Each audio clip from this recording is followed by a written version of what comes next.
aurait construit une nouvelle base militaire permanente à une douzaine de kilomètres au nord-ouest de Damas. Cyril, on s'y penche avec vous. Cette information, elle est crédible ou pas? Elle n'a pas encore été confirmée par les officiels israéliens. Pas encore confirmée, c'est une information qu'on doit à nos confrères de la chaîne américaine conservatrice Fox News.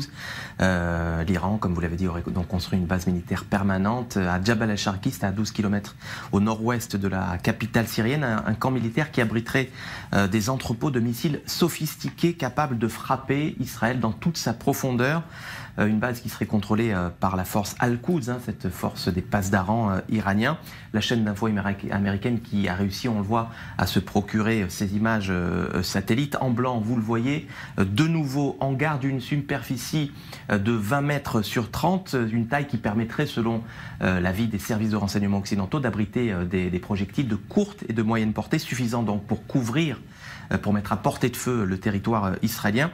Sur cette autre image satellite, voilà, qui apparaît à l'écran, le média américain met en lumière la similitude entre les nouveaux hangars construits dans cette base permanente et ceux bombardés, selon tous les rapports des médias occidentaux, en tout cas en décembre dernier, par l'aviation israélienne. C'était dans la base donc d'El Kisweh, des hangars, donc vous le voyez, c'est très clair, très évident, qui sont donc de même facture dans ces deux bases iraniennes sur le sol syrien. Et ces images, Cyril, elles pourraient confirmer que l'Iran a bel et bien l'intention de s'installer durablement en Syrie. Oui, la semaine dernière, le New York Times, autre média américain, a publié une enquête assez fournie d'ailleurs sur la présence militaire iranienne en Syrie. Carte à l'appui, vous allez le voir, en rouge, les bases iraniennes installées en Syrie, provisoires ou permanentes, postes de commandement, bases administratives.